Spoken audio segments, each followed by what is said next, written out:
Welcome to this presentation of UPSL Soccer Action, live on YouTube and presented by the Atlantic Soccer Media Group.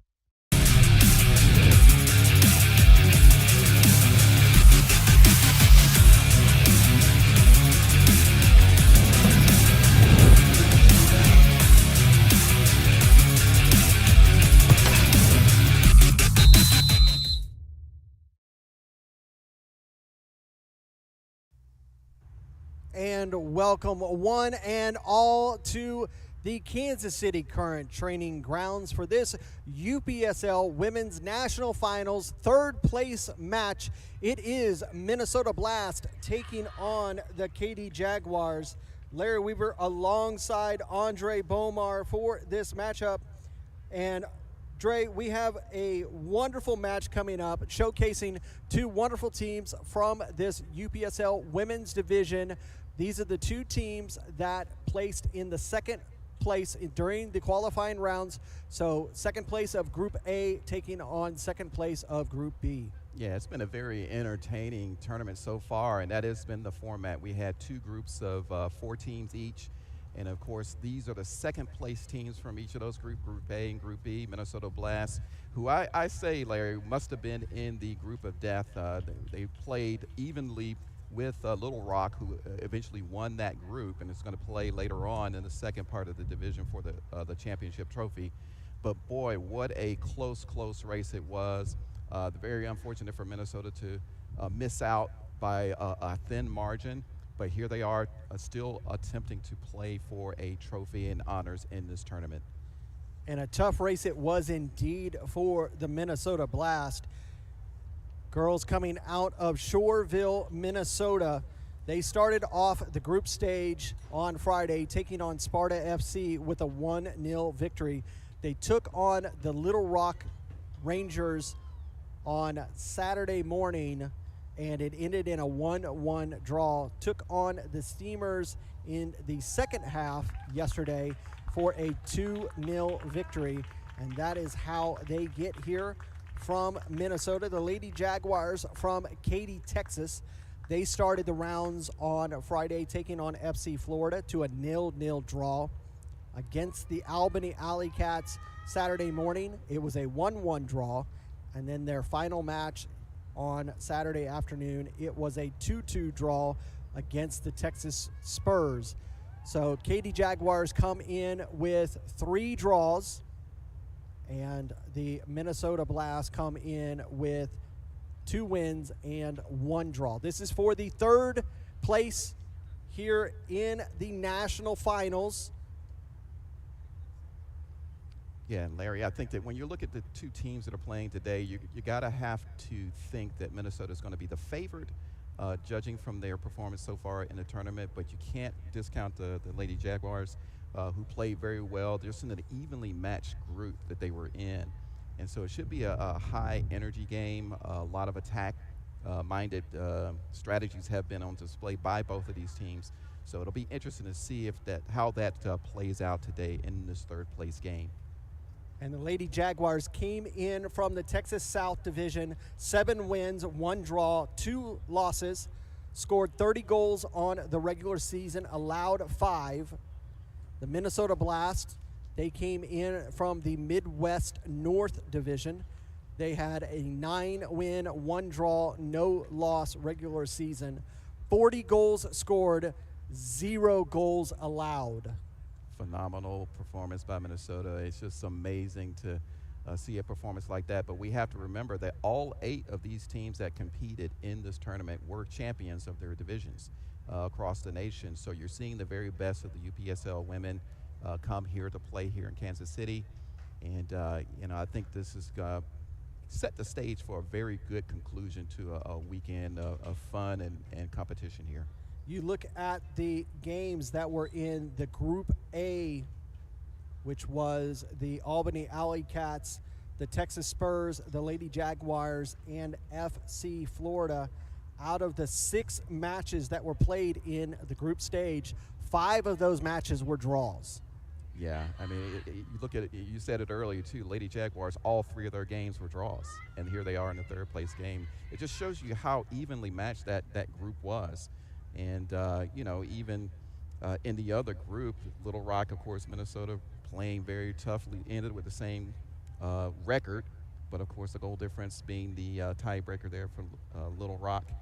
But Steamers FC, which is the team that is from our conference there in Georgia, they tied with Sparta FC in third place. Minnesota Blast are going to get us underway to start. They are in the navy blue kits, moving from left to right. Lady Jaguars in their traditional yellow kits, moving from right to left. Thank you so much for watching us here on the UPSL YouTube channel. Don't forget to like and subscribe to see all of this content and so much more right here on a UPSL YouTube channel. 40-minute halves today throughout this.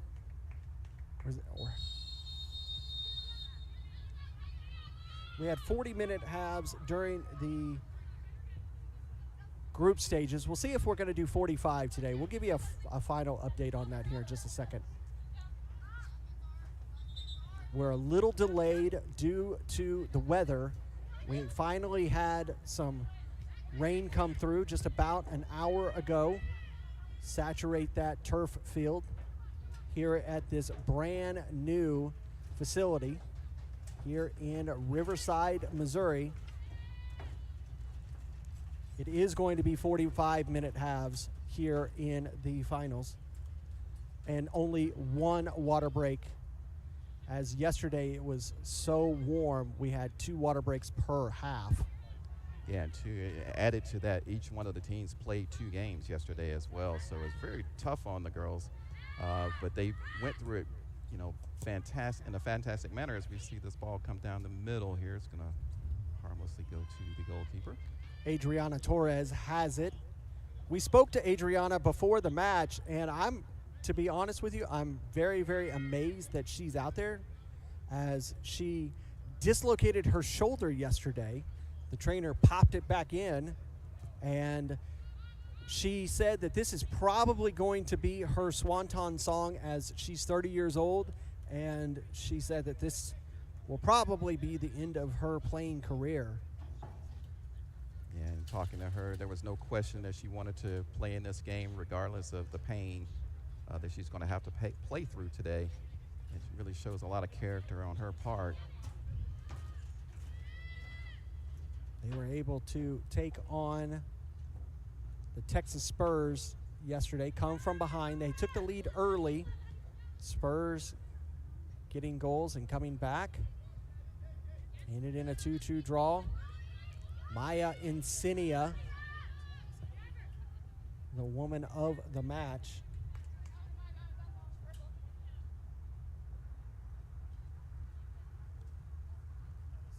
You think about it too, Larry, there's been so much soccer on the weekend from all the girls from these teams, and it can take a lot out of you. And the heat, the number of games, and the days that are available. But I have not really seen any drop-off of quality or intensity in the competition. It's just been kind of a joy to watch. And like we said, with so many of these games being draws, especially when in the Group A stage, you would say that never saw a team give up. We saw in that late match last night when Sparta fell to Little Rock Rangers, Sparta continued to fight throughout that match. No matter the loss, they were fighting, trying to bring something forward, just not able to do so. That long ball not able to get to Maddox Archer. She had a goal in that match against the Little Rock Rangers.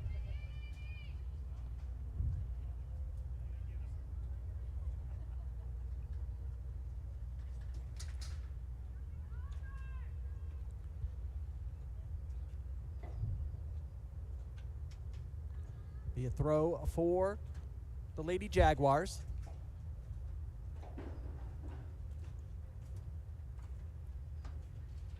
We see the sun coming out again, and along with that sun is a lot of heat. It's been in the low 90s these last couple days here in the heart of the Midwest. Luckily, we had Mother Nature to give us a little bit of breeze to help negate some of that heat. It's an artificial turf down there for the women, so expect the temperature to be a few degrees more. With the rain that fell for about an hour, hour and a half, should make the play very fast.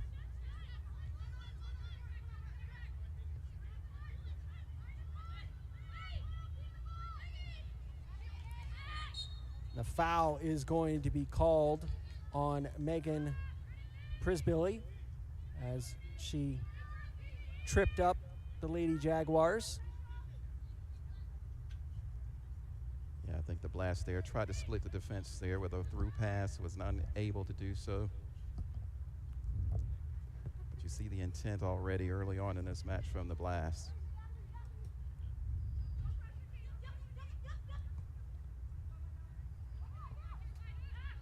Working the ball to Insignia. She loses it. Trying to work, good turn. But Lasita is there to usher it back to Torres.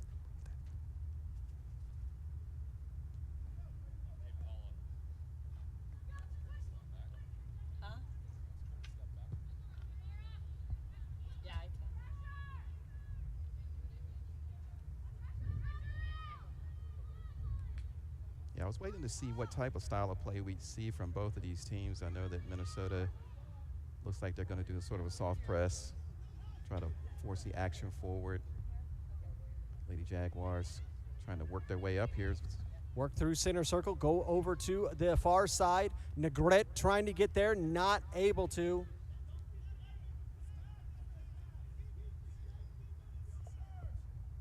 Lady Jaguars coach already up, barking his instructions to his players.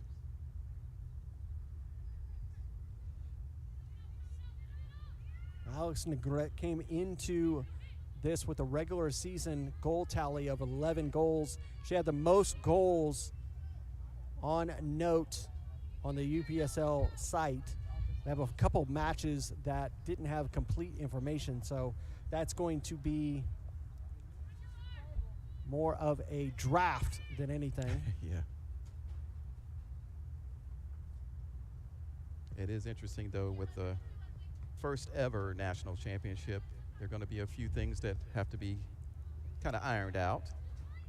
Part of that is goal scorer records and also information about how the competition is structured. But I would say a very successful weekend, very good competitive play, and most importantly, you're providing that pathway link that's been missing in the women's game for so many years now. Be a throw for Minnesota.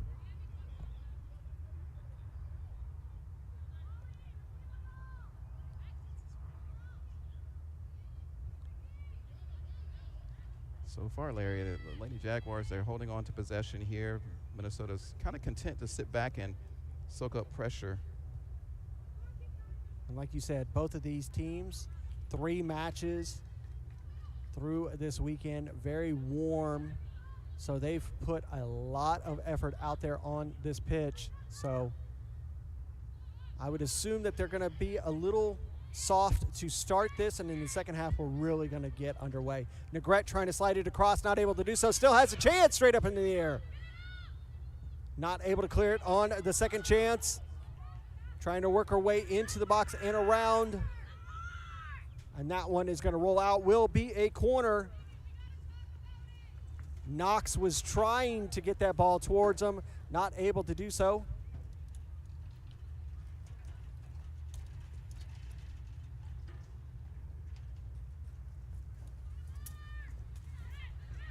So this is going to be an in-swinger.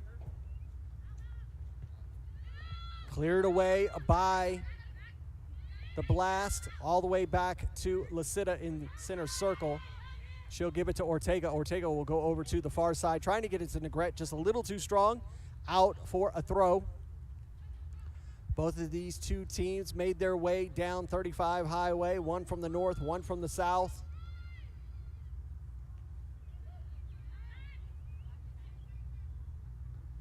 been a good cross section of teams too. We had a team from California, teams from Texas, Georgia, and it's just been sort of from all over the nation. So it was a good sampling of the UPSL talent that's out there in the women's game. Albany Alley Cats coming from New York.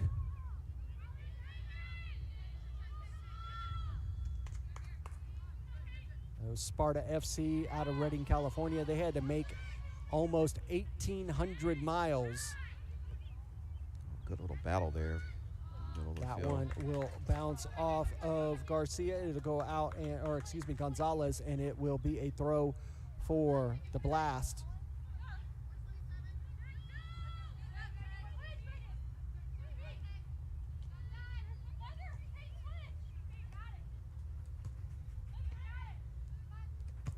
Prisbilly trying to get it forward.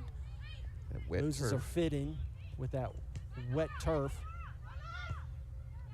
Yeah, pretty good downpour before the game started. Rain has stopped, but we still get a little bit of cloud cover here, though. Working over the far side, looking for a path towards the box. She'll take a shot deflected right off of the Lady Jaguar. She's going to feel the effect of that for a moment. She gets up. Yeah, she's feeling the pain, though. She's struggling a little bit, but she's getting back into the action now. That was Lytle who took that shot.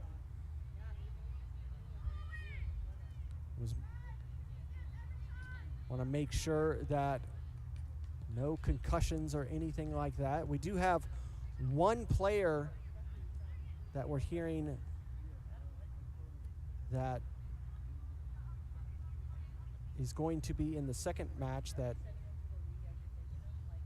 was put on temporary concussion protocol during this weekend.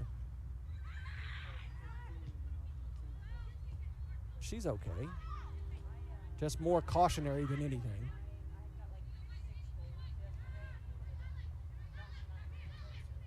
Like we said, there was this Torres dislocated her shoulder and still in goal. Yeah, like you, I was very surprised to see her out there warming up, and I was thought, well, maybe she's just helping her teammates warm up, but here she is starting the game. You can see Lisita with a brace. She's had that the entire time she's been here. Previous injury. That's the world we live in, is you fight through injuries.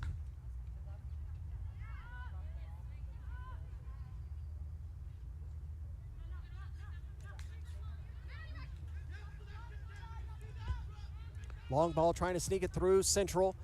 Negrete has it. Trying to get it up there. Not anywhere to give a chance for Alexa Blake or for Madeline Rodriguez to recover it. Straight to the keeper. Cut off by the Jags. Alexa Blake, she'll lay it off. Insignia gives it back to her. Surveys, comes over here to Lisita. Lisita has room to move forward. Sends it long here on the near side. Makes its way.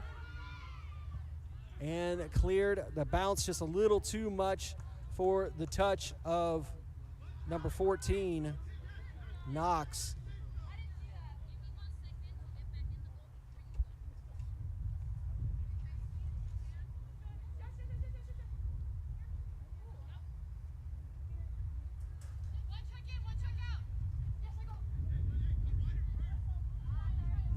Go out. It will be a throw for Minnesota.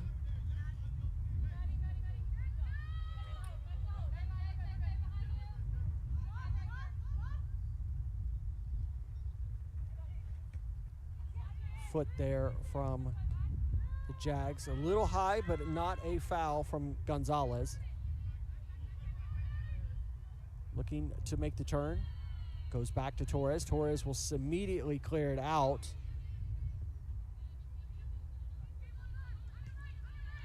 Back into possession of the Blast.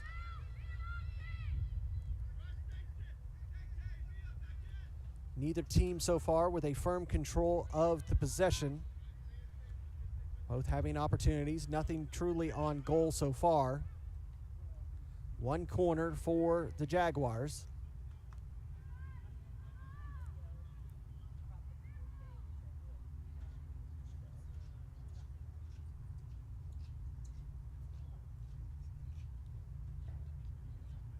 Insignia able to control it. She's right on the touchline, able to get off and lay it off to Ortega. Captain will come over to Licita. Surveys the field again. She has had a wonderful weekend back there in the defensive posture. Center back role for the Jaguars. The Jaguars play a 4-3-3 style system.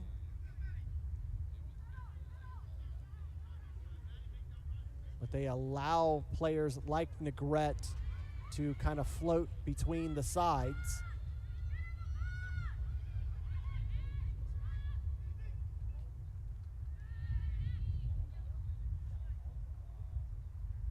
Real solid play in defense so far for the Lady Jaguars.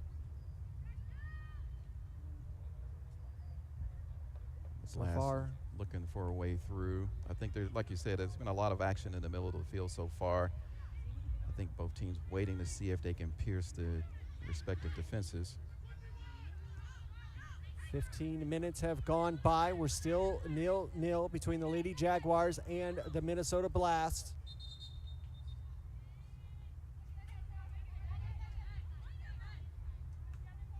Yeah, the tight competition continues in this game that we've seen so far all tournament long.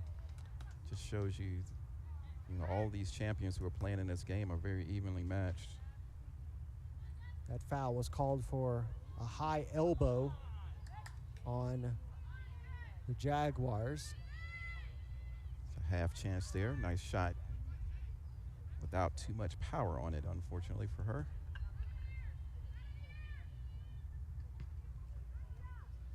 Minnesota recovers, looking to attack quickly. Ball just a little too far in front, allows Licita to get there. There's a nutmeg.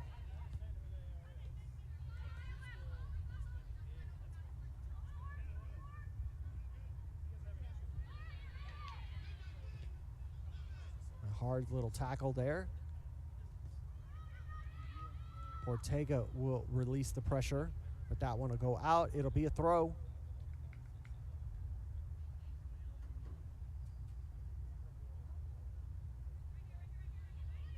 You are watching UPSL Women's Division National Finals, third place match, It is the Minnesota Blast out of Shoreview, Minnesota, taking on the Katy Jaguars out of Katy, Texas.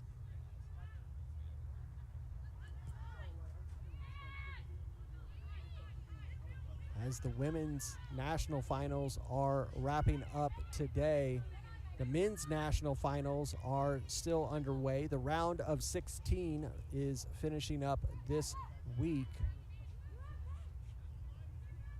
The round of 8 will be completed next weekend, and then they will be off to Irvine, California for the Final Four in just a few weeks.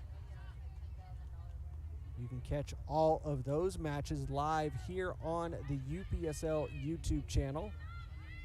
So don't forget to like and subscribe to get notifications when those matches are scheduled to go live.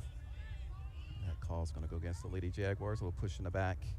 Gives a free kick to the Blast here. Expect to see a hydration break probably within the next 5 minutes.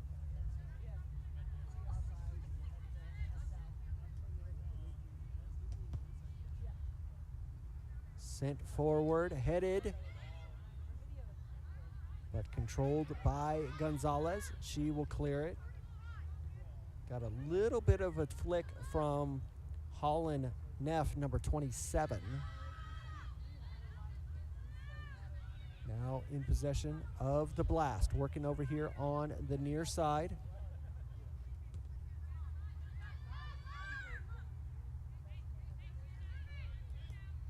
Coming back, recycling it forward.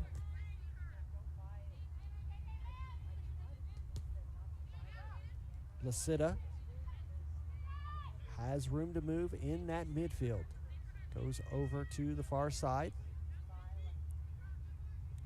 A little too slow moving it forward off of Knox. Goes out, will be a throw though for the Jaguars. The Jaguars really well organized in defense there. Minnesota hasn't really threatened too heavily here, but here they have possession. See what happens on this move forward. Looking to use this near side, able to do so.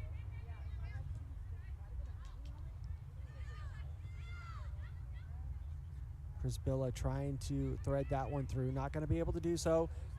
Torres being smart, knowing that that was a pass back, did not pick it up. Sent it forward, allowed it to be cleared by the defense. Now Blake is going to get there. Not able to, cut off by number 15 for the Minnesota Blast. Offside. And offside.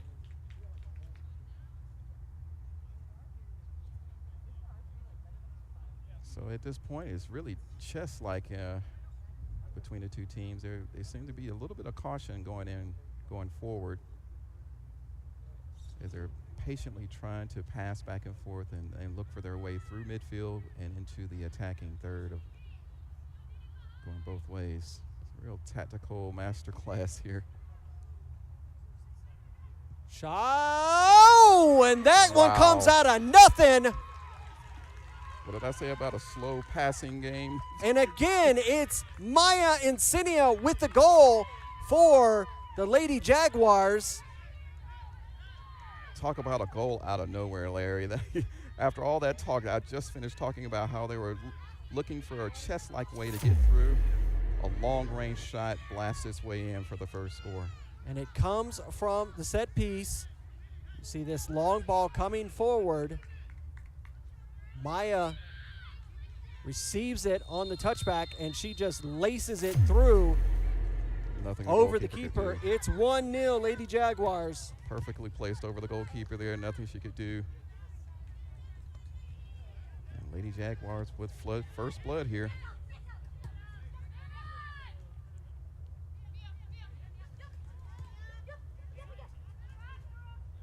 You know, how would that change things, Larry?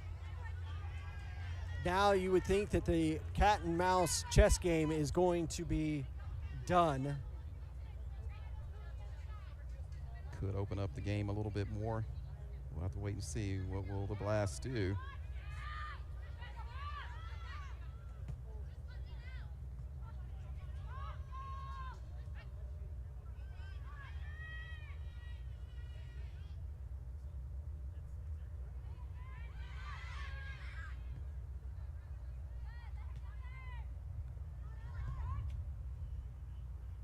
Back to the keeper.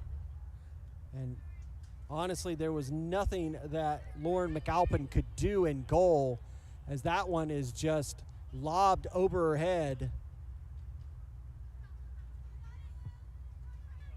Yeah, sometimes you have those long-range shots and they just go into the stratosphere. But that one just arced really nicely over the top of the goalkeeper into the back of the net. And like you said, there's really nothing she could do. Just well done shot, good finish.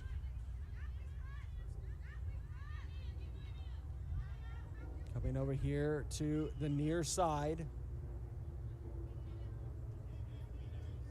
Tell you what, too, Larry, the Blast are not normally used to being behind in any game. It's a new sensation here that they're going to have to overcome.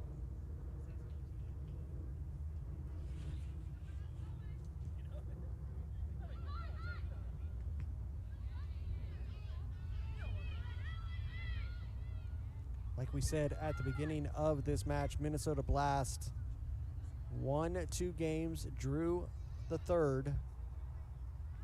That third one being the Little Rock Rangers. You would have to say that Minnesota Blast coming into this campaign, they were considered either first or second place with their schedule and their record. The fact that they did not allow a single goal the entire regular season. That's a phenomenal record during the regular season. Here in this tournament, they've only allowed 2 goals. That 1-1 draw, and now this goal against the Lady Jaguars. Yeah, still have not lost. You know, they had the draw against Little Rock, who won the group, and will play later on for the final. There's a team of winners there. But they're behind now. Right now, they're sitting. This ball coming in from the Jaguars. Grab there by McAlpin.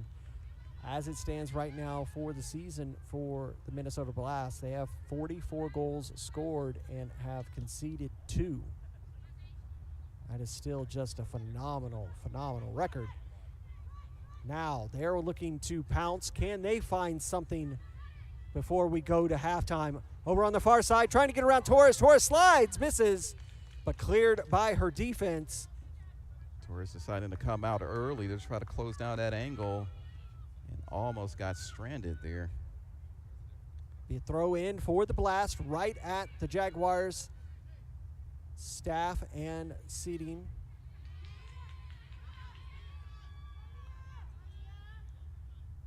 Let's see, all of the Lady Jaguars staff out just sitting instead of in the technical area. Same could be said for the Minnesota Blast. No sense of urgency for either side. Still plenty of time for both sides to make their mark in this game. A throw for the Jaguars here in the 26th minute.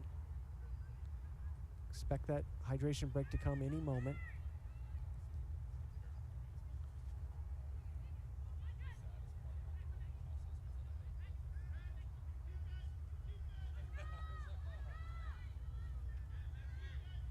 Torres, she'll survey the field, elect to come to Lucida. She'll have space to move forward. She'll send it to Negrete. Negrette's able to control that pass, but her pass trying to get it to Knox up and over the wall and on the opposite pitch. Locate another Voight ball. Voight, the official match ball sponsor of the UPSL.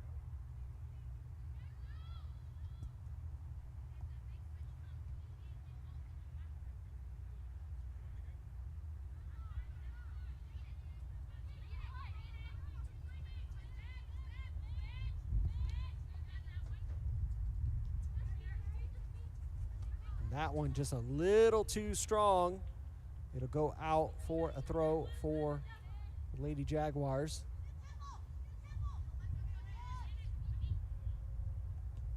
The Blast trying to urgently move that ball forward.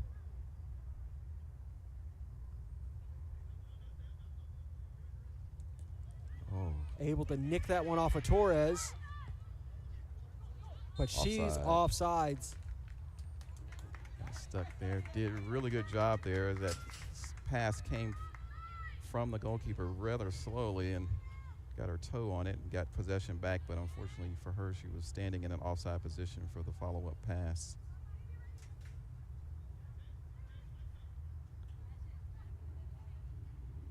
Ortega gets us back underway here in the 28th minute. Insignia is able to control it. Flicks it forward. Trying to get it to Insignia, cut off.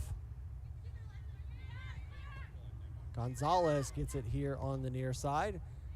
Again, sent forward. Negrete trying to run down 2 players. Able to win it. No tackle, no foul. Sliding across, shot off of Knox, and that one is going to go out. Stays in. That one looked like it wanted to go out, but I think just a little bit of that water on the pitch just kept it from bouncing. But they are going to earn a throw. Yeah, it had a wicked spin on it, I believe, and it sort of just stalled in the air there and stayed in play and bounced in play. That battle between Negrete and Julia Freed, number 5 for Minnesota Blast. Freed was feeling like she had been fouled when she went down. Center official believed otherwise.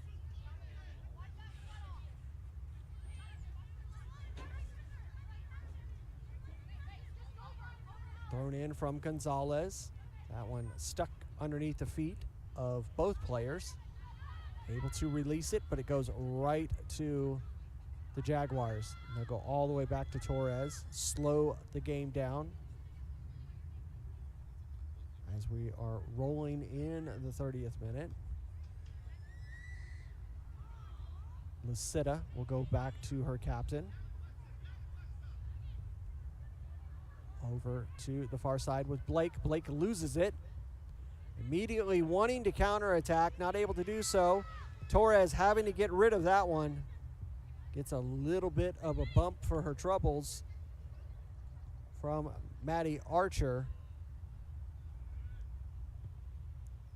That one is going to be sent out by Ortega. Nobody there. And here comes the hydration break that was expecting a few minutes before, but nonetheless, here we are.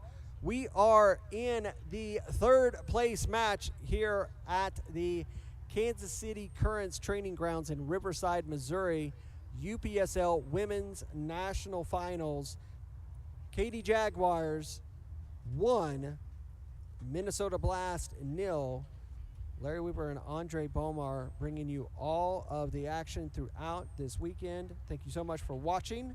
You look at the temperature right now, 83 degrees, wind gusting up to 14 miles an hour. The rain has moved down 70 over eastward. Feels like 87 degrees. No direct sunlight on the turf today, so it won't feel as bad for the girls today as it has in the nights before. But an absolutely fantastic facility here in Riverside, Missouri.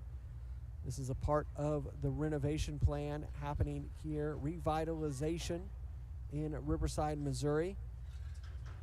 $18 million project here for the Kansas City Current.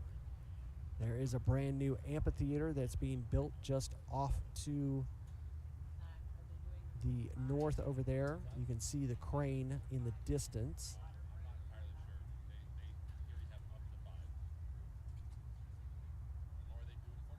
And really making some changes here. Looks really good so far. We're expecting a huge turnout for the finals that will kick off at 8:30. It's been a really good facility for the first ever UPSL Women's National Championship.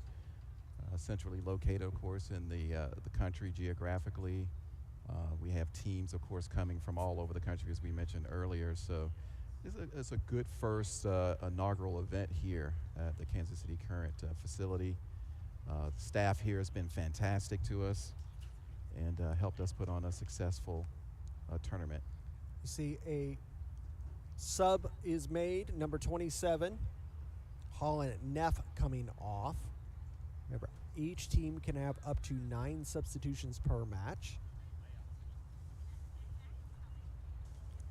She is replaced by number 12, Ellie Primerano.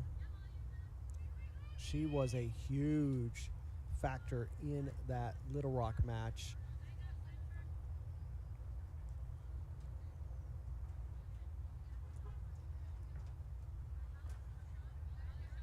Just about to get underway here in the 33rd minute. It'll be a throw for the Minnesota Blast.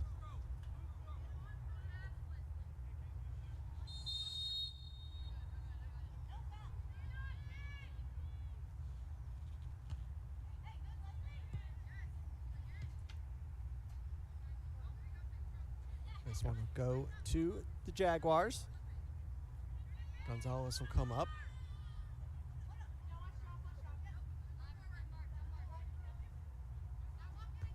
Headed right back from Cinder. But Negrete trying to back heel, not going to get it. It's going to go out, and the Blast will win the throw there. Yeah, I think the ricochet came off of the Lady Jaguar player there. Gives them the Blast a little chance here to start a counter.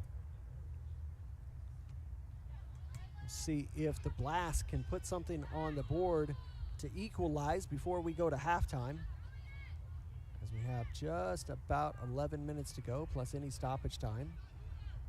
I'd say maybe a minute of stoppage time is what I'm at the moment. And a foul committed there. Got to say the Lady Jaguars have been, I think they're going to be the happier of the two, not just for the goal, but just the rhythm and play so far has favored them. They've been very strong in defense, very organized, and anytime they go forward, they look dangerous, Larry. They have been a very fun team to watch so far. Really been a part, you know, they've been in every single match, like you said, draws in every one. So it has really been fun to watch. Oh, nice tackle. Good tackle. Will be a corner. Textbook. You know, we talked that first match for the Jaguars, it was a 0-0 draw to FC Florida. It was a battle throughout that campaign. Many corners, many shots on goal for both sides. But it ended in a 0-0 draw. This will be an outswinger. Prisbilla.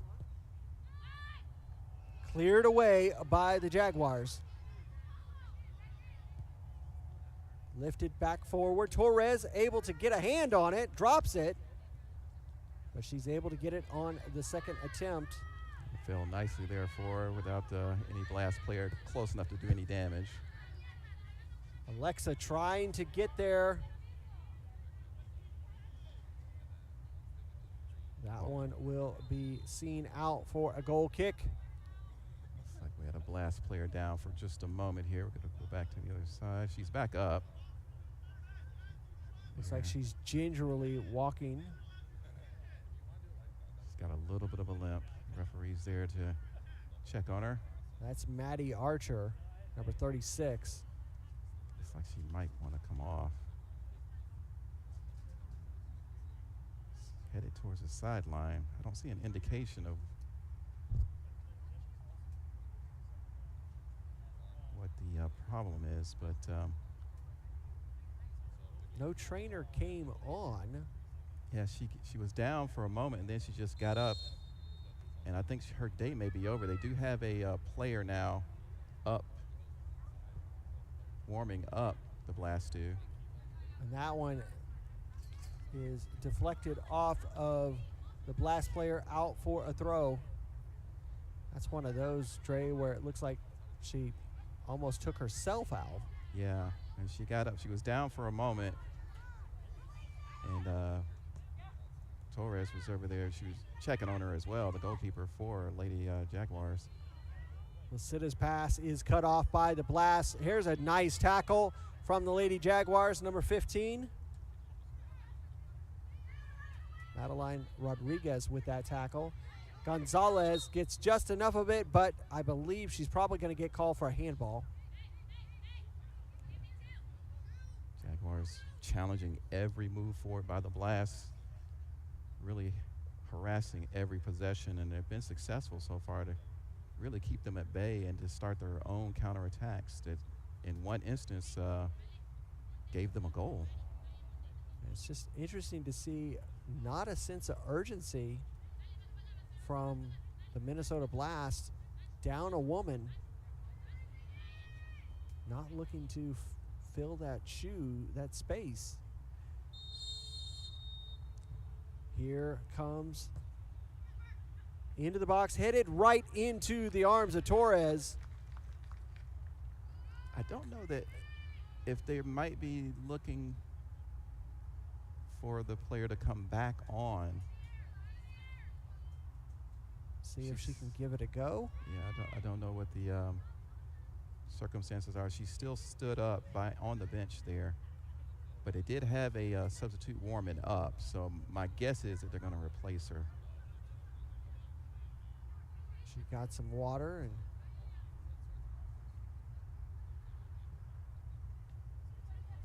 tell you, these girls have been through a lot this weekend. 3 games in 2 days, and now tackled there, and a foul committed on Negrete. now she's slow to get up. That foul committed by number 16, and it's Archer is looking to come back on the pitch. Yeah, there she is at the 4th official. She looks to she keeps trying to stretch out that right ankle. Yeah, she's back on. She's back on now. Guess they wanted to check and see if she did have a little bit of a limp when she went off. Sometimes when you twist a knee or ankle, it can take a minute to recover from that. Sun has come back out, and so has the temperature. Lasita gets us back underway here in the 40th minute, and there will be a foul right at the top of the box. Another opportunity for the Lady Jaguars. Ball looped in over there. Challenge was judged to have been a foul. You see, this ball is only about a yard out of the box, and this is in a dangerous, dangerous position. A little bit tough. She'll have to get it up and back down again to have a chance to get it on frame. Here we go. Madeline Rodriguez over the bar, out. Not enough space for her to get that ball up and down. Yeah, tried to curl it, but not quite enough. But again, you see the intent from Lady Jaguars. They're not giving the Blast any breaks at all in their attacks. McAlpin will get us back underway. Negrete trying to challenge every player from the Blast that she can get near. It'll go out for a throw for the Jags.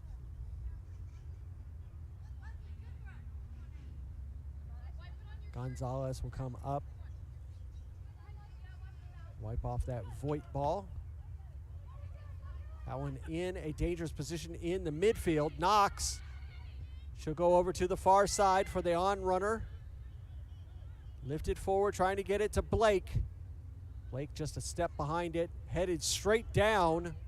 Insignia, the goal scorer, she has it. She'll give it back and forward. Knox not able to control it. Now the Blast, they have some space. That's a beautiful ball through. Torres having to get there, clears it. Good reading from Torres on that one. And a touch just off there on the Blast, and it will be settled by Eschens right out for a throw. Critical move by Torres because the player did beat the offside trap there and was going to be one-on-one with the goalkeeper. Lasita being closed down, still able to relieve the pressure. Nice work. Prima Rano is so attack exclusive there.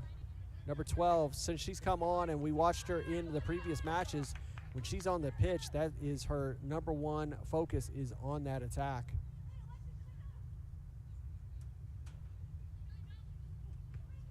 Ball forward from the Blast, trying to control it, able to do so, lays it off, and able to move it over to the far side.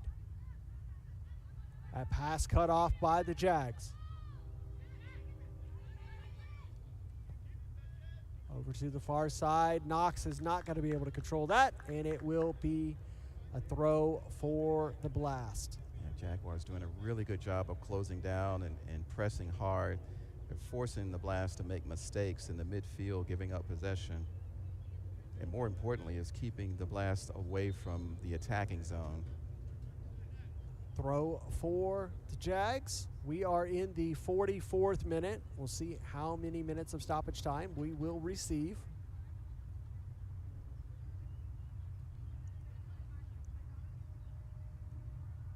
Thrown in back to Torres. She will do a few step overs and wait before giving it to Lasita. Knox not able to control that pass. Primarano gives it over to Eschens. She'll go over to the far side. That pass off the mark, cleared. You can see Prisbilla still moving around well as Archer, still looking to see where Archer is set up, and she actually commits the foul right there since coming on with that ankle injury. Yeah, it's one of those things that can sting at first, you know, especially if it's a twist.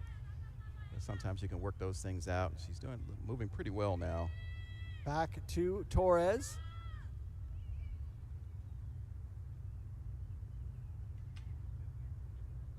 Over to Ortega. The captain has plenty of space to move forward if she wanted to. Elects to just go back to Torres. Yeah, they're taking their time there, Larry. It seems like they're just waiting, looking for the gaps to come to present themselves. But here comes the blast now, trying to force the action a little bit.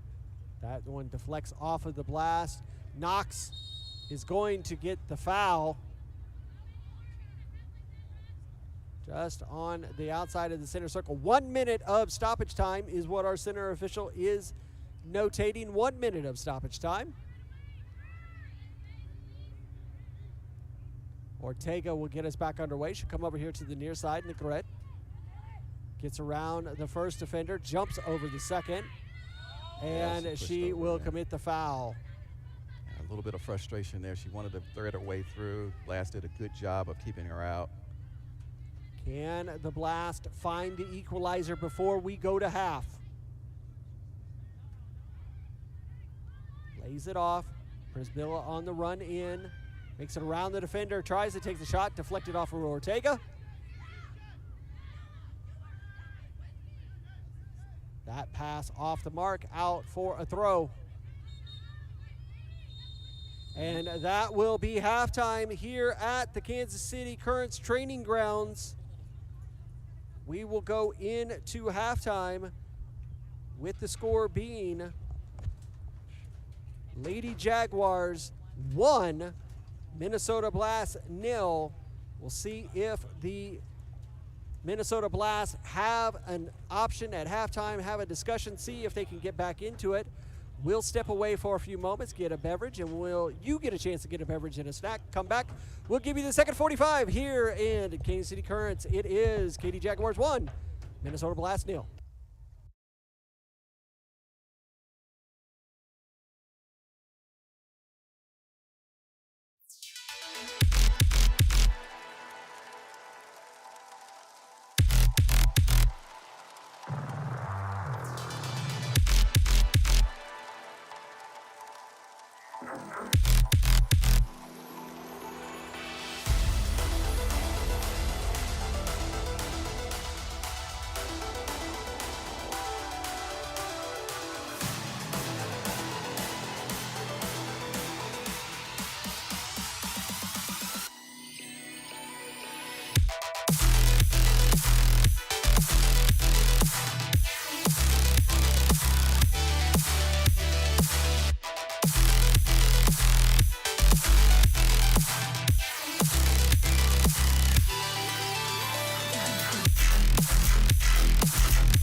And welcome back here to the Kansas City Currents training grounds for this UPSL Women's Division National Championships third place match. It is Katy Jaguars 1, Minnesota Blast 0. Larry Weaver and Andre Bomar are bringing you all the coverage right here in Riverside, Missouri. Good battle between these two teams in the first 45, Dre. And Lady Jaguars getting that lucky lob from Maya Insignia. Yeah, Lady Jaguars really on the upper hand here. You say lucky lob, and I think that luck comes from a lot of good play in the midfield and a very organized defense, and it gave them chance after chance as they got into their own attacks going forward against the Blast. And so, you know, when you put yourself in that position and you take a shot like that and it goes in, it comes off the back of a lot of relentless pressure that they have been applying. The Blast have looked like they've not been in their top gear so far this game. And again, we discussed this before the game about the number of games that these girls are playing in such a short period of time that could have an effect on the energy level even today. But we'll have to wait and see now what kind of adjustments were made at the half and what kind of changes might be on store for both teams as they come out for the second half. And it will be the Minnesota Blast that are going to get us underway here in the second 45. They are in the Navy kits moving from right to left. Katy Jaguars, they are in the yellow kits moving from left to right. And you see right here, this is what they're playing for, the third place trophy and the award medals to go with it. That's a gorgeous trophy they have there for the third place, along with the medals. And we are all set to kick off for a second 45. Actually, it is the Katy Jaguars. I apologize. I thought the Katie's kicked off first. Let's see. I've been out in the sun too long over these 3 days, everybody. You've done a great job, Larry. I got to say, I'm surprised you still have a voice. It's going little by little. Alexa Blake is ready to kick it for us.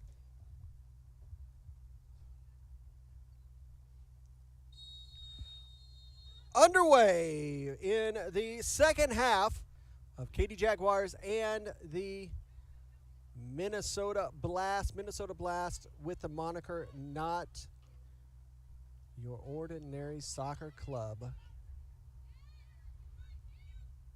Yeah, they have been extraordinary in their domestic season and done well in the playoffs here.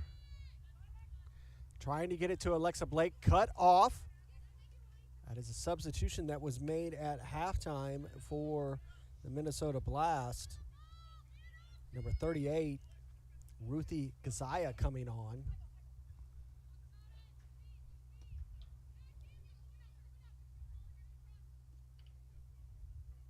These women have performed admirably well here in the inaugural national finals. This being the inaugural season.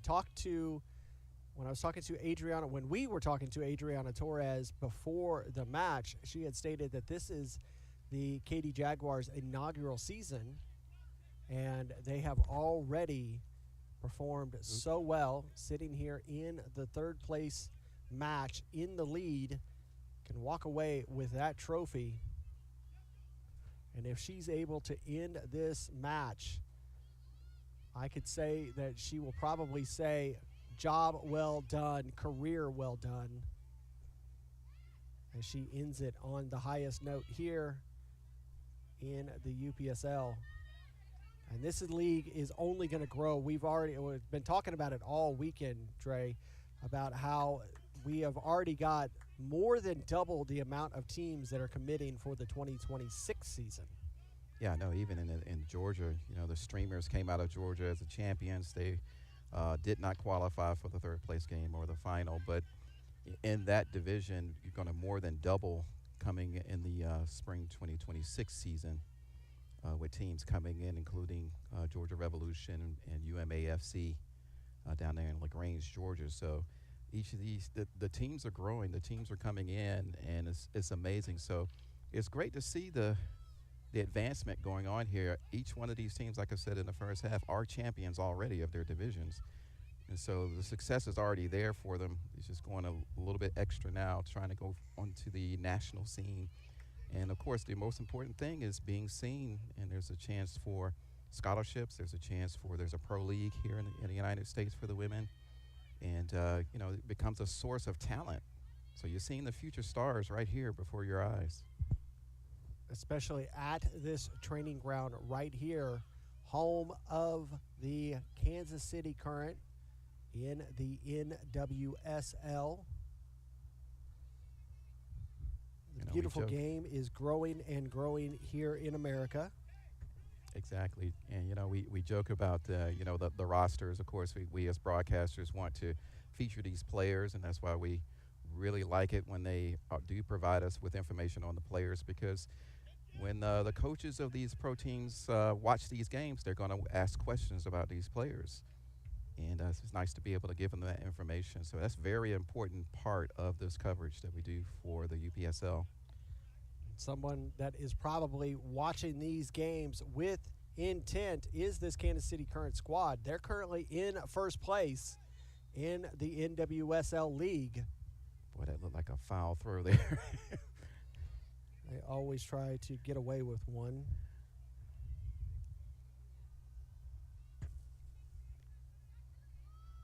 But we move on here. The Blast.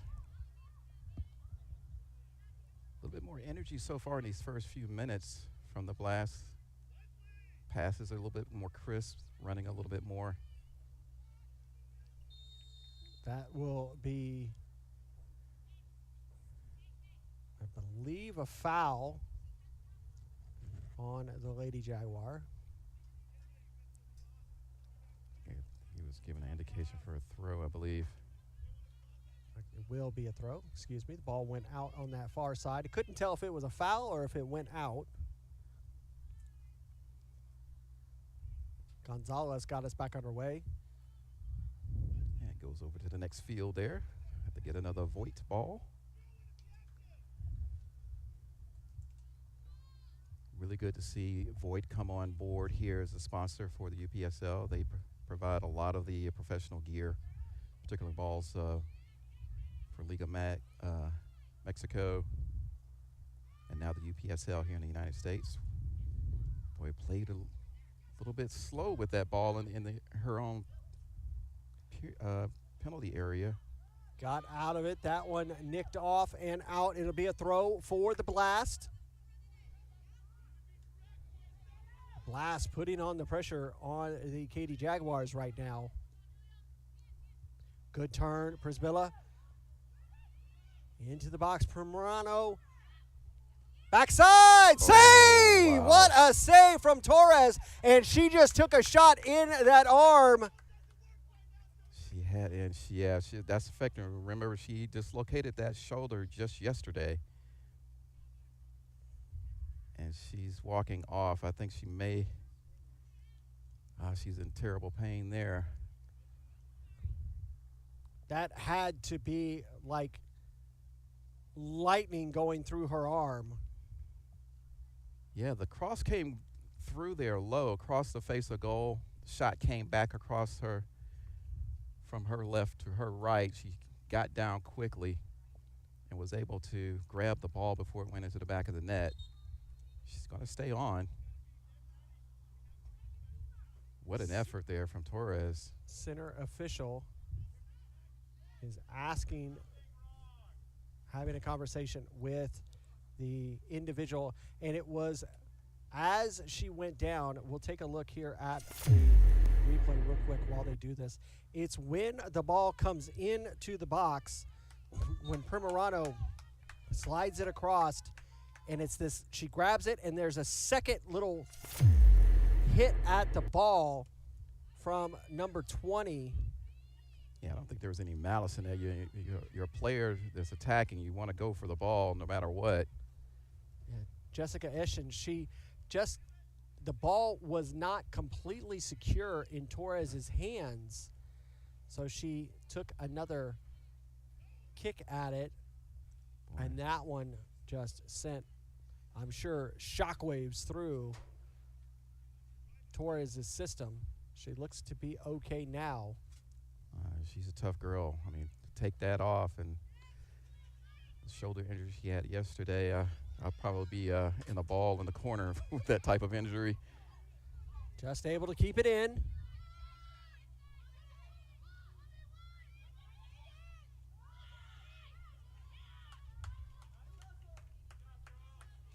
Out for a throw for the Blast. Blast doing better so far this half. A little bit more attacking energy.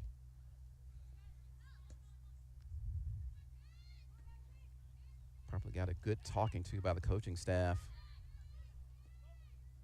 Over on the far hand side, trying to recover it. That pass off the mark, cannot. It goes out for a throw.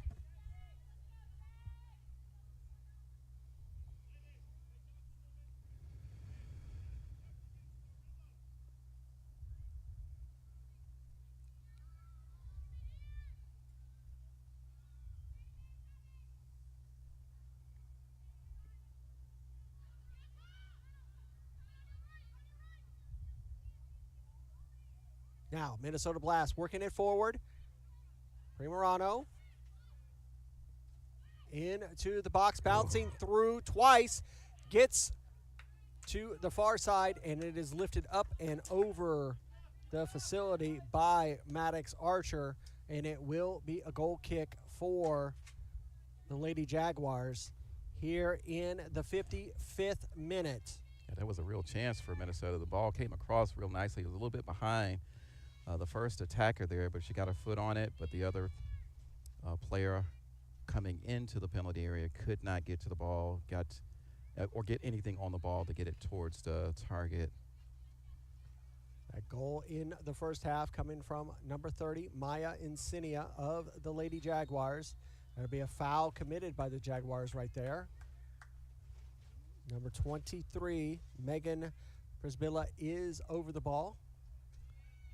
She'll send it forward. Punched away by Torres. What an effort Torres has put in this game, knowing which injury she's playing through right now. Substitution coming on for the Lady Jaguars. It'll be the end of the day for Alexa Blake.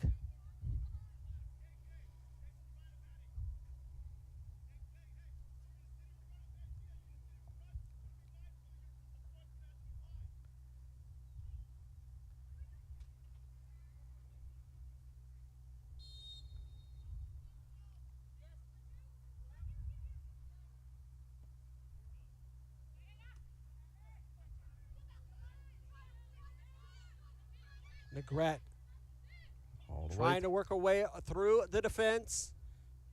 Holds up, tries to make the turn, sliding across. And that one had a real eye for goal. Key intervention there by the defense to clear that ball. It was coming across the face of goal. Quickly taken corner here. All the way through and out. Be a throw for the Jags. It was deflected off of a Minnesota Blast player, says the center official. Jaguars still going to be a threat here.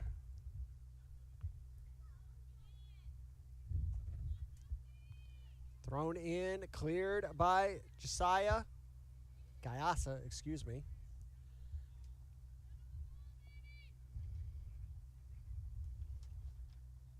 It was number 7, Kylie Merrick, who came in.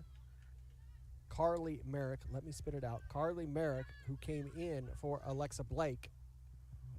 That was a sloppy pass. Solid tackle there by Archer. Be a throw for the Jags. Like you said, Dre, a little slow and sloppy there. Yeah, he gave the possession back to the Lady Jaguars very easily. And that one will be the Blast. At turn of events, you can see how quickly things can change. You know, the Blast have been on top so far in the second half, threatening, but then it took only one counterattack from the Lady Jaguars to almost put the ball in for a second. Ortega is going to get called for the foul. Center official electing, he looked like he was thinking about reaching for the yellow card and just elected to call it a foul. Will be sent forward by the Blast. Bouncing through over Gonzalez's head, gets it to Eschens. That one's going to go straight into the arms of Torres. And Torres so far putting a woman of the match performance in. Couple really good saves here in the second half already. That one's going to bounce through. Knox not able to get there. Knox trying to take on Gyasa, not able to. That one still able to stay in from the Blast. Now looking to break free through center circle. Lifted over to the far side. Gonzalez's lift cannot get there. She tried to reach for it. Torres saved! Tried to save it again the second time and the third. She's just up to the challenge. Trying to get that ball in. Jessica Eschens trying to get it to her striker. Just not able to finish it was Primorano. Another foul committed, that one on Insignia. Yeah, Torres has an amazing command of the area right now. Really controls that for the defense for the Lady Jaguars. It's giving them opportunities to get back into a transition to put the threat back onto the Blast. It'll be Ortega, the captain, that'll get us underway. She will send it long, headed forward. Negrete is going to be able to get there. Trying to think about a turn on Archer. Bit of a nutmeg on Archer. Archer standing strong so that she can earn the foul. And she tried to push her way through. Got called for the foul there. McAlpin will send this one forward from her goal area. And put right back forward by these Lady Jaguars.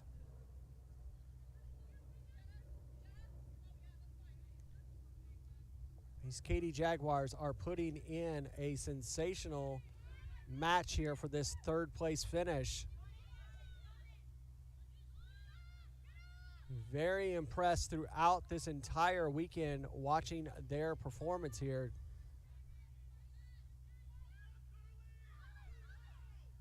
Said 3 solid draws in this match and in this tournament. Good little stab there by Knox, but still in control of it is the Blast. Over the top, offsides. I was wondering if and she Torres going full extension in there, injures herself. Yellow card is going to be issued. Yeah, tough. You know, as an attacker, you want to go for every ball there. Unfortunately, you know, a little bit of a high boot there as Torres came for it bravely. Yellow card will be issued to number 5. Torres in a lot of pain there. I don't know if she's going to be able to finish this game. Wiping off maybe not just a little bit of sweat, but tears as well. You can see her holding that left shoulder to her side, removes the brace that she had in to support that. She's going. She's like, just throw some dirt on it. Let's go. That's some old school play right there, ladies and gentlemen. 62 minutes in to this third place match here for the UPSL Women's National Finals. It is Katy Jaguars 1, Minnesota Blast 0.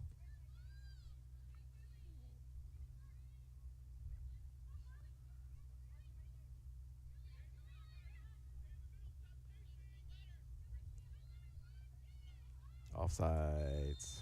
Again, offsides that time.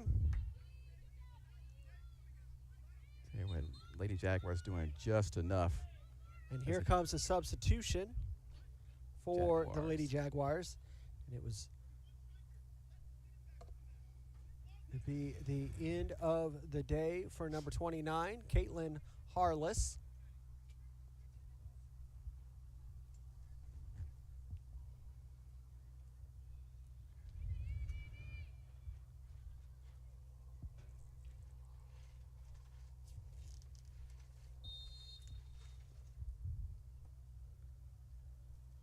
Sent forward by the Jags.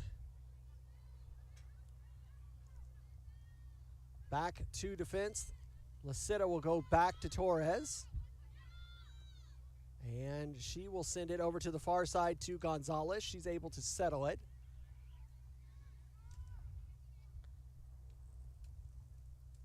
Nice little flick forward by Knox. Nobody there. It will stay rolling down the touchline. Allow nice. Negrete to get there. She's going to try to slide it across. Freed is there to clear. And just able to keep it in possession is the Jaguars. Good work. I mean, she started this play on the right side of the field, ended up on the left. Sliding across, straight headed away by Minnesota. And a shot that's going to be sent away will be a goal kick.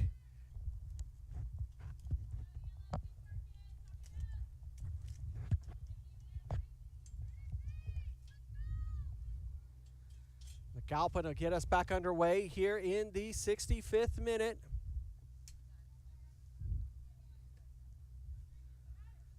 flick See on. if Minnesota can get back into this match, or if the Lady Jaguars will have some hardware to add to their ride home. Cleared away. Knox heads that straight up into the air. She's able to control it. Gets it on the turn. Nice. That was beautiful.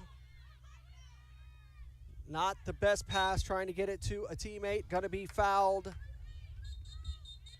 Carly Merrick committed the foul. Will be a substitution for the Jaguars.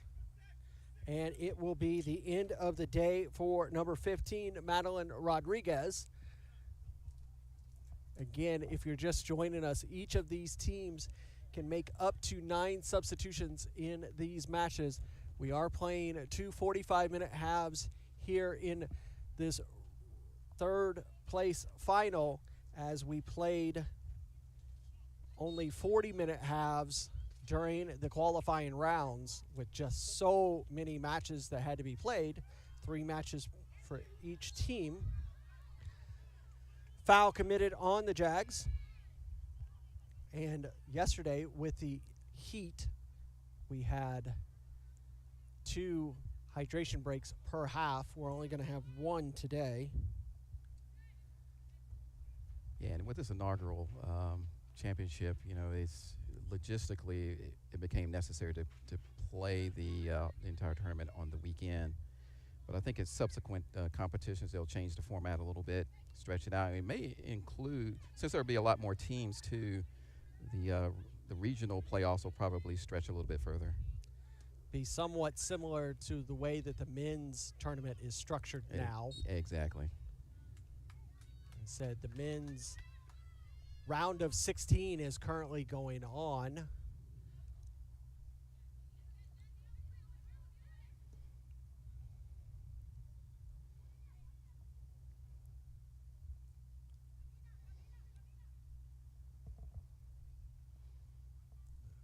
Blast started out really high energy for the second half to getting forward, but it's starting to falter a little bit now.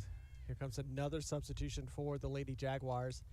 End of the day for number 13, Jenny Lytle. So these teams, especially the Lady Jaguars, utilizing all of the roster that they have. This is where big squads come in handy too.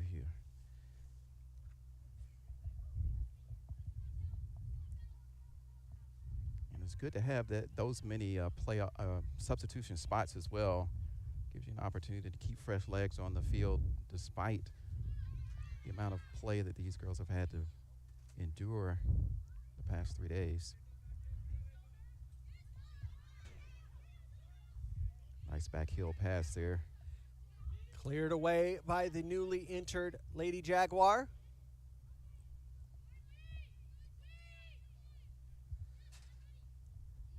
Oh, good lead pass. Trying to work it over there on that near line is be a corner.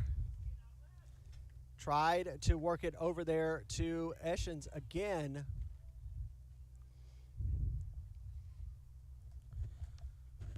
It will be a corner for Prisbilla. It'll be an outswinger coming in. Headed away by Ortega. Still with a chance, trying to cut it forward. Cut off again. And a third time cleared. Going to be called for a foul. I believe they called a handball, I believe. There's a good battle in there. Tried to turn, possibly try to get a shot off, but just ran into a wall of yellow jerseys. And number 2, Ziana Wilmer, has possession. Good ball forward. Running it down is... Oh, nice move in. A little heavy on the pass. Ava Axel. Cut off. Ortega will battle for it. She will win it for the Jags. That pass a little slow. Immediately trying to recover. That ball go out will be a throw. Carly Merrick's pass a little slow, and here comes another substitution. This time it will be number 14, Knox, whose day is done. Well, we talked about the 9 substitutions allowed, and the Jaguars are going to take advantage of that to keep their team fresh. Playing the style that they are, heavy press, closing down tightly. Takes a lot of energy. And this is the last match of the weekend, so use up all of those legs that you can is the call of the day for the Jaguars. Victoria Hernandez coming on, number 12. Yasa will send one right to Torres. Torres has had a few minutes to recover from some of those challenges after removing the brace that she had on that left arm that she partially dislocated through the rounds in qualifying. Yeah, she must have felt it being a little bit limiting to her mobility.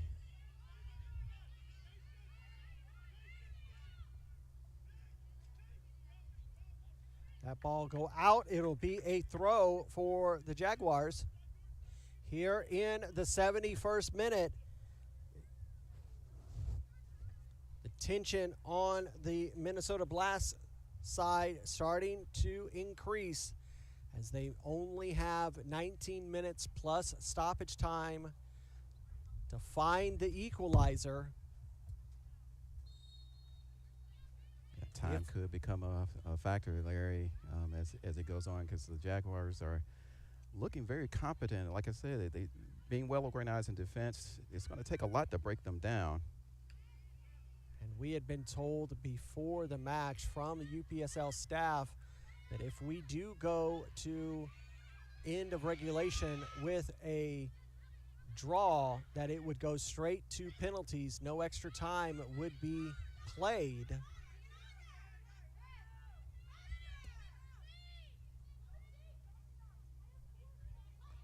Down the line, Ortega there to take on.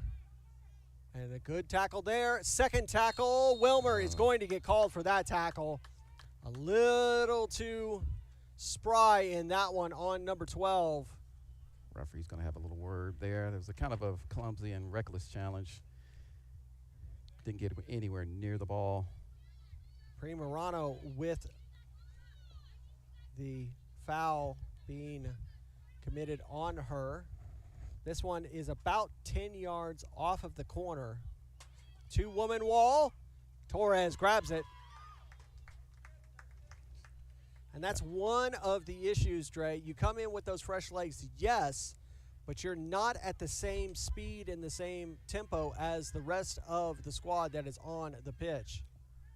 That's true, and the chemistry changes every time you change or bring in a substitute as well. So Lasita knocks that out, and it will be a throw for the Blast. Put back in play by Eschens.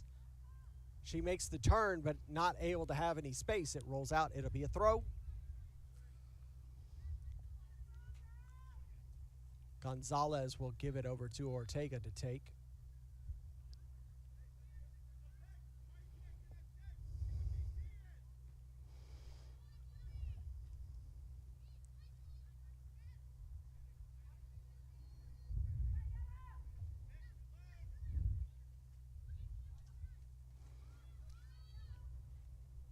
Over here to the near side.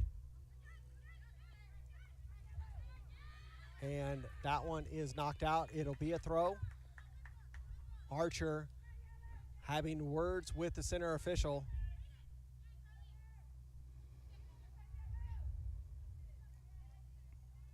Prismilla gives it to Archer. She gives it right back to her. Lifted into the box, headed. And Torres punches it out. Boy, she landed heavy and there. is fouled. Quite a collision at the top of the penalty box.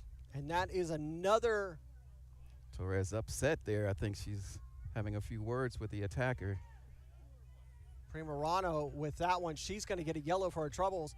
And it's one of those things where Torres is going to feel like she's being targeted because they know that she's injured, and she's going to get a yellow just for her dissent. Yeah, I think that's for what happened after the foul.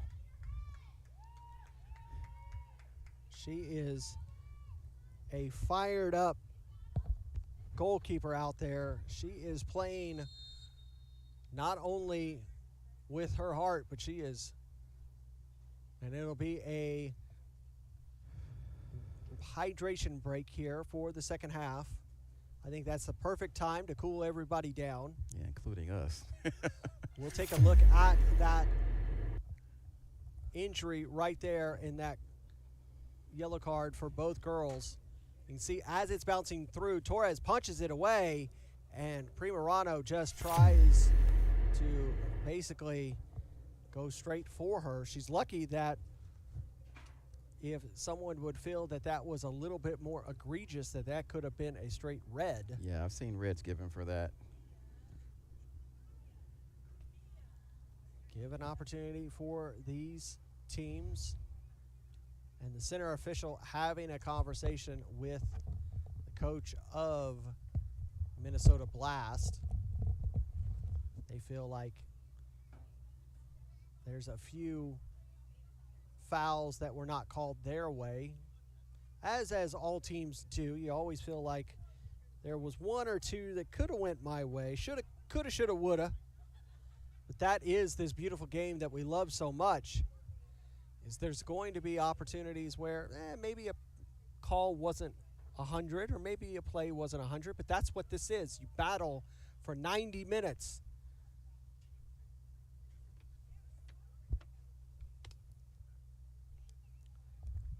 And we're happy that the only replays that you're seeing on this broadcast are the only ones that you're seeing from us up here. You're not seeing anything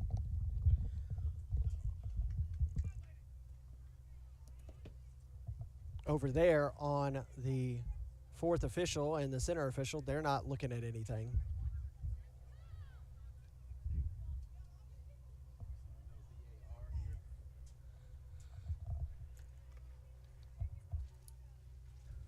Players are coming back.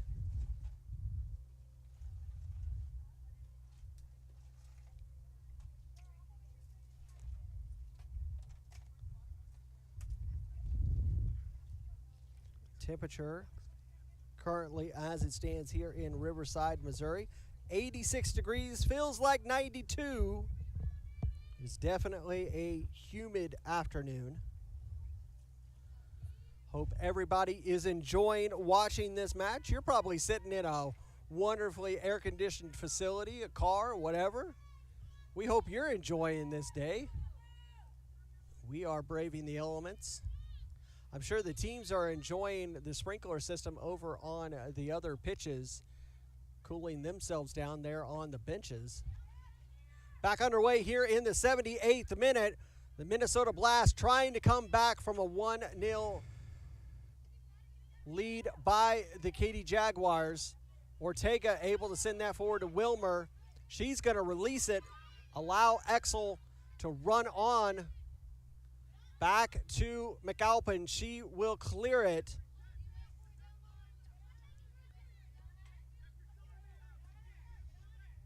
Archer trying to send it forward. Ortega is there, controlled for a split second in center circle before losing it. Over to the far side, sliding through, and not able to get a touch on that correctly. Primerano, she was right there.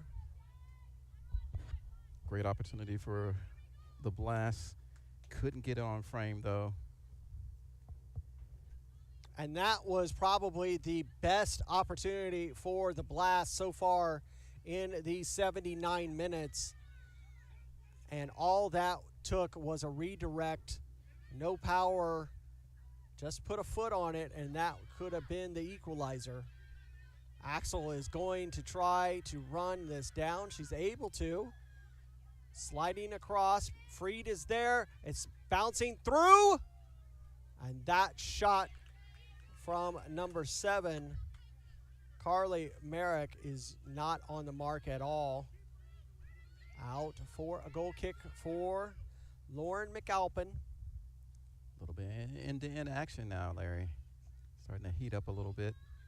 And this is where the Blast, they're going to get, I believe, called for an offsides there.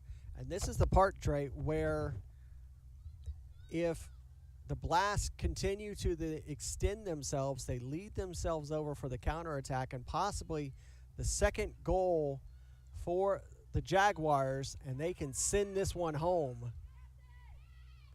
Over to Insidia, right into the arms of McAlpin. Real chance.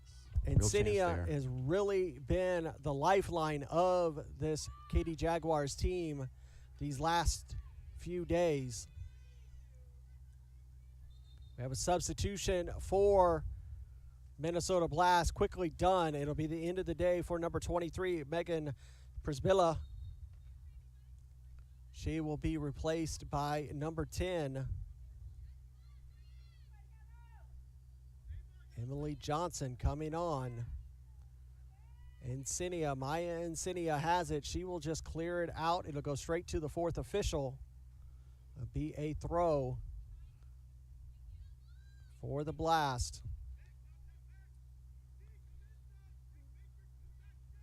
And if I can steal a pun for a minute, Dre, it has been a blast to watch these girls compete. Yeah, I mean, it's been a fantastic tournament. Very exciting games we've been privileged to share with the audience, and it's really a good start to something more that's going to come as the seasons progress. Archer moving centrally into the midfield. She'll take a shot over the bar. Wow, didn't Torres miss by much. Trying to extend herself. Yeah, Blast being forced into long-range efforts, but they're not doing badly with those. Just a few inches over. Center official calling off Primerano, who was trying to run back to maintain the ball, as Torres was trying to get to it, just not to the liking of the Blast, as they want this ball forward, as it's already at the end of 82 minutes. They need to find an opportunity to tie this matchup. Yeah, time definitely a factor now moving into the picture. And I would say that this is not something that the Lady Jaguars want to see. They want to end this in regulation. They would not want to see this go to penalties. Yeah, this is the kind of game, though, it only takes a moment to change the fortunes for either side here. Maya Insidia will lift it forward, but right to McAlpin. She will survey. She will send it long. It makes it right to center circle. Headed forward, right into the path of the newly entered Johnson. She will send a long one, but that one is over the bar. And she just cannot help herself. She has got to jump and dive for every single thing that comes her way. And she's holding that shoulder, too. No matter she's how playing with a lot of pain. Yeah, no matter how much pain she's in, it's that creed by these keepers. You give it your all, no matter what. Goalkeepers are a different breed, though. Generally the toughest players on the pitch. Over here on the near side, looking to get it to Archer, able to do so, taking on Wilmer. She continues to move centrally. That shot goes wide.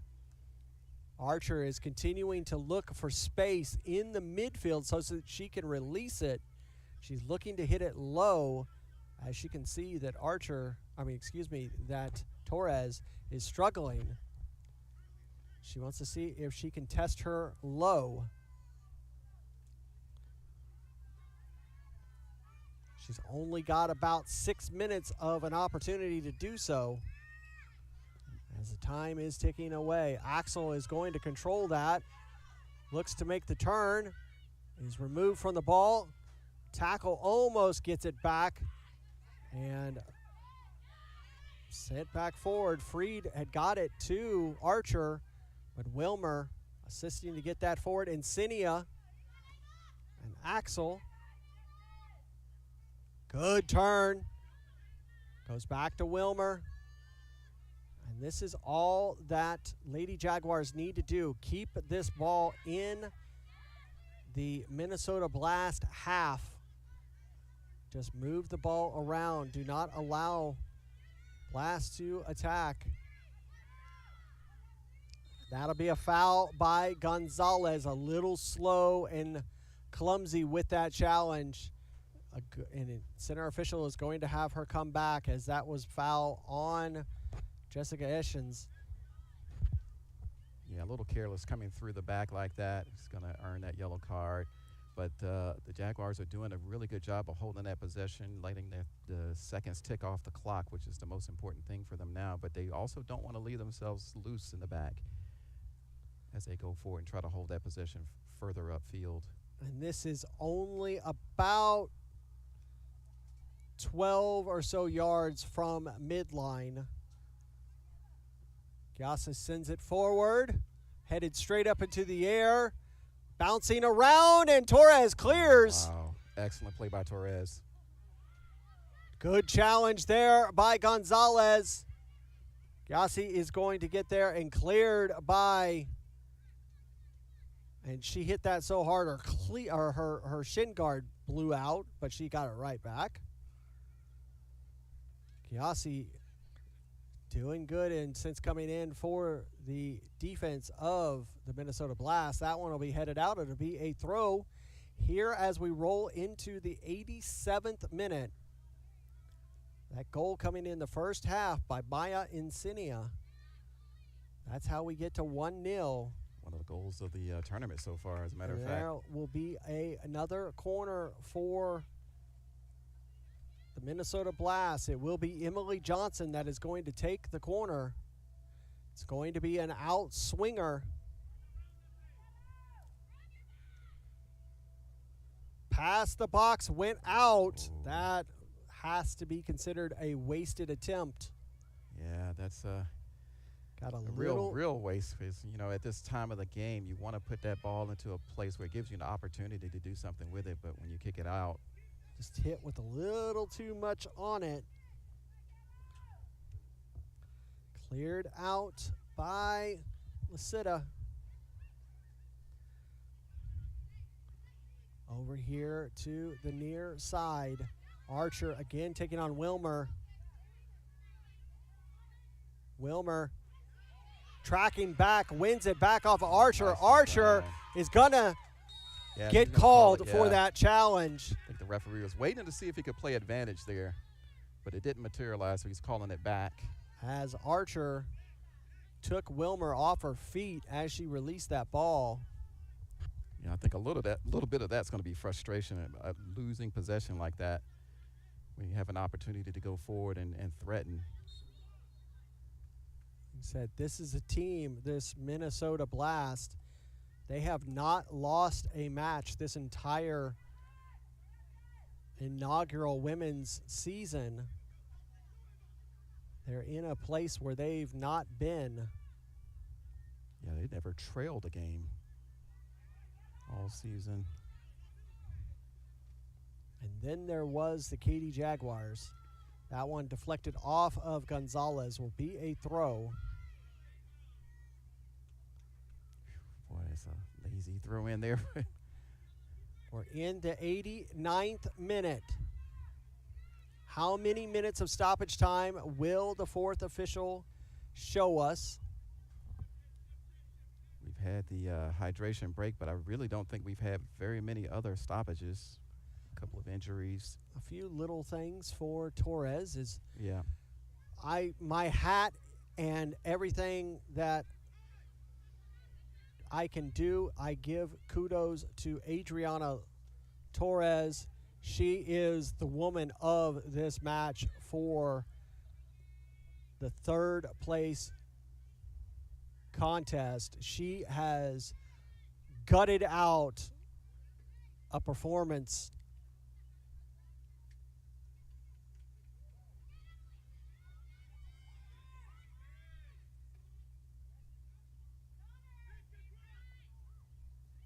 Here's an opportunity, trying to get there. Wilmer just able to get enough of a touch to help Torres.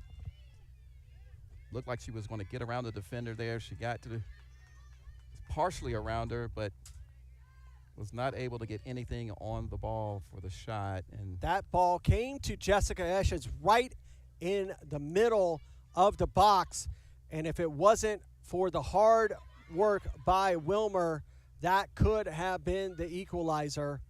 Headed forward by Lasita. Negrete clicks it forward to Axel. She is trying to send it over. She couldn't. Had to fight off the Blast defense. Now gets it to Negrete. Now gets it forward to Insignia, but she was offsides. All they need to do is hold on to the ball. They don't really need 2 minutes of stoppage time. 2 minutes is what we are going to receive. It's not a lot of time. We're already in the first minute. Ortega taking on Archer. Ortega will knock it out. It'll be a throw. Can these Katy Jaguars, can they hold on, secure the first trophy of the inaugural Women's Division National Championship, the third place trophy? That one is going to be a foul that was committed on Freed. This one is it's about 30 yards out. It's a two-woman wall right to Torres. She grabs that one. Another wasted opportunity. Like a statue, as it was right to her. That one is just going to be sent all the way back to the Blast keeper, McAlpin. More precious She'll come seconds. out of her back, and she will send it forward. Lasita will send it forward from the Jaguars. She'll send it into space. Allow the runner to get there. Can she? Just a step in front is the Blast defender. And she's able to release it, but release it right back into the Katy Jaguars attack. Oh, yeah. Insignia laying over to the far side. There is clearance. You had the on-runner, Jenny Garcia, number 23. Number 15 for the defense of Minnesota Blast is really having to put in a shift. That's going to do it. Ladies and gentlemen, 2 minutes have passed, and we will end it with the score. Katy Jaguars 1 and Minnesota Blast 0. The Katy Jaguars will win the inaugural third place trophy here for the UPSL Women's Division. You can see how much it meant to Adriana Torres. She gave it everything that she had. She has to be the woman of the match in this game. Her play has really kept the Jaguars really in the game. Great saves, playing through a lot of pain. Had a dislocated shoulder yesterday, came back today, played the full game. And a couple of times, Larry, we thought she was going to have to leave. But there she is, being congratulated by our coach. And here come the rest of the team to join her. What an accomplishment there. Here they come. But what can you say about the Blast? I mean, what a season they've had. They are champions of the division that they're coming from. And yeah, they come out of the Midwest North, absolutely controlled that division, and they will get to go home heads held high. They made it to the third round, to the third place. I keep saying third round. They made it to the third place game. And we wait for the trophy celebrations here and the medals to be given out to the Lady Jaguars. You can see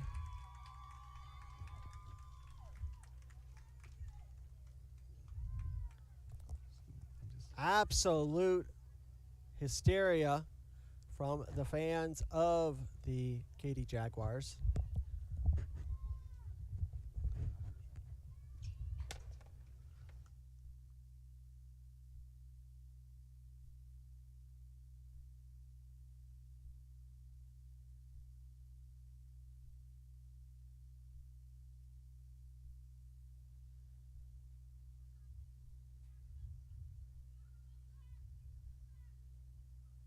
You can see there getting the celebration ready, the staff of the UPSL, that trophy about to be presented to the Katy Jaguars of Katy, Texas.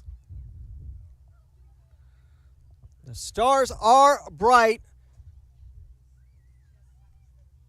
in Texas. I won't say the whole song. I'll give you guys credit to not hear my voice, as I've been sitting here and screaming the entire weekend.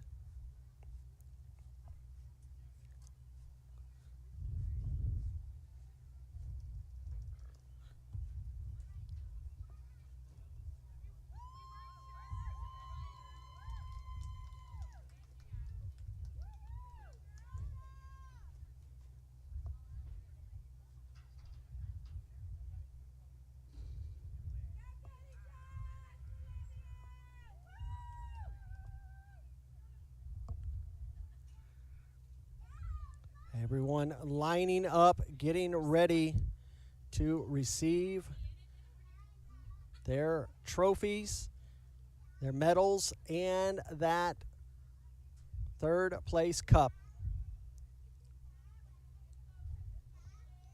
Getting everyone lined up.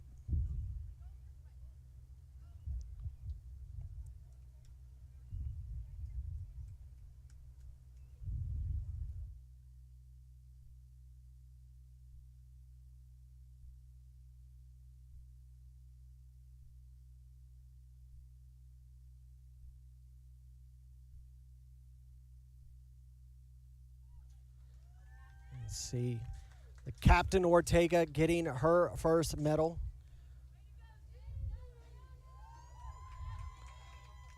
Wilmer coming in strong there at the end, clearing that ball for that potential late goal for the Blast.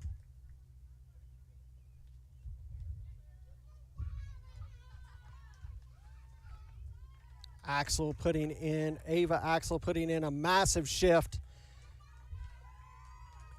in this championship third place match.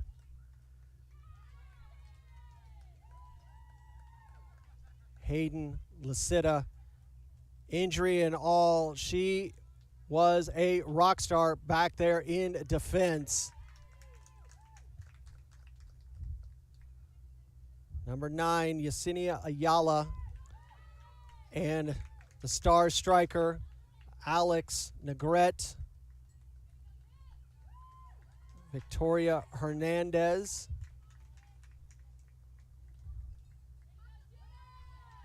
Jenny Lytle putting in a great weekend.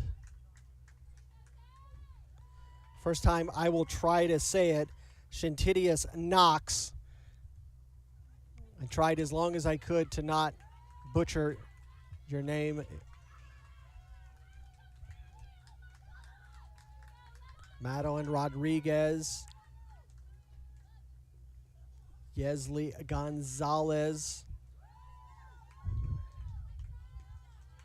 Alexa Blake getting her medal.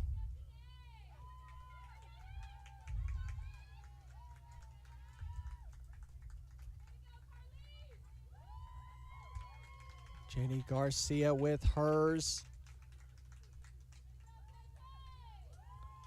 Caitlin Harless receiving hers.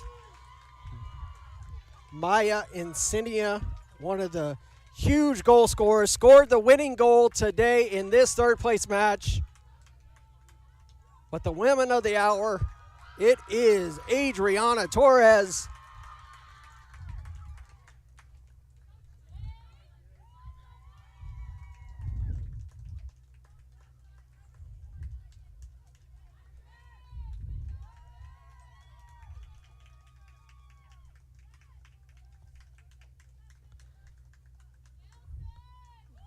Coaching staff getting their medals.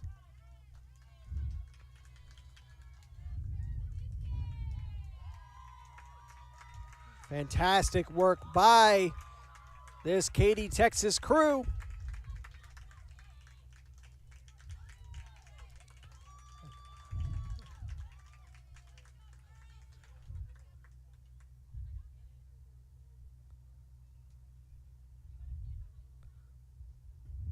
Last second picture from Amir, national manager of the UPSL women's division.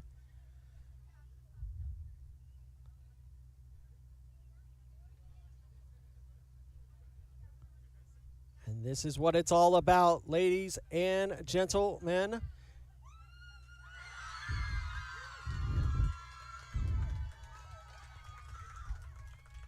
And there it is. Congratulations to the Katy Jaguars of Katy, Texas, the third place winners in the UPSL Women's Division inaugural national championship here in Kansas City at the Kansas City Currents training grounds. Cannot thank them for their hard work enough. They have done a sensational job. That will stop our coverage for this match, but don't go away here on the UPSL YouTube channel. We have one more match to give you tonight. It is the national championship of the UPSL Women's Division. It is the Little Rock Rangers taking on the Albany Alley Cats. It will be live here in just a little bit. Don't go away. We'll see you in a few minutes. Before that, it ends. Katy Jaguars 1, Minnesota Blast. Congratulations, girls. You are the third place national champion winners.